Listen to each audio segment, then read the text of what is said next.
વડોદરા શહેરમાં હોળી પર્વના ગણતરીના કલાકો બાકી છે ત્યારે શહેરના એસટી ડેપોમાં ભારે મુસાફરોની ભીડ જોવા મળી રહી છે। તહેવાર નિમિત્તે પોતાના વતન જવા ઉત્સુક શ્રમિકો અને મુસાફરોની સંખ્યામાં વધારો થતાં એસટી તંત્ર દ્વારા વધારાની બસોની ખાસ વ્યવસ્થા કરવામાં આવી છે।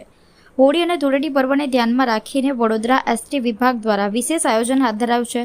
તહેવાર નિમિત્તે કુલ 325 બસો દોડાવવામાં આવશે, જેમાંથી 240 બસો એક્સ્ટ્રા રાખવામાં આવી છે।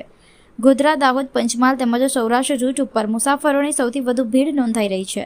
પોતાના વતન પર તહેવાર ઉજવવા જતા શ્રમિકોને કોઈપણ પ્રકારની અસુવિધા ન થાય તે માટે એસટી વિભાગ દ્વારા 4 થી 5 સુપરવાઇઝરોની નિમણૂક કરવામાં આવી છે। મુસાફરોને સરળ અને સુવિધાજનક પ્રવાસ મળી રહે તે માટે તમામ તૈયારીઓ પૂર્ણ કરી દેવામાં આવી છે। આ અંગે વડોદરા એસટી ડેપોના ટ્રાફિક કંટ્રોલર યોગેન્દ્ર નિરગુડે દ્વારા મીડિયા સમક્ષ માહિતી આપવામાં આવી હતી।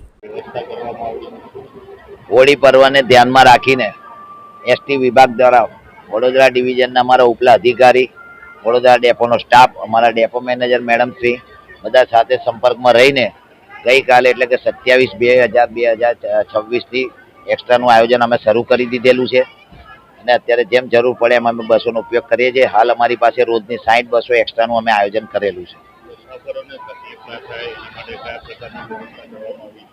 મુસાફરને તકલીફ ના પડે તે હેતુથી અમે અત્યારે 2 તદ્દન સુપરવાઇઝર અમે સ્ટેન્ડ બાય ફરીએ છીએ। ટ્રાફિક ક્યાંનું પ્રમાણમાં વધારે છે અમે ચેક કરીએ છીએ। જે પ્રમાણે ટ્રાફિક દેખાય કે ભાઈ દાહોદ છે, જાલોદ છે, એ પ્રમાણે અમે બસ મૂકીએ છીએ।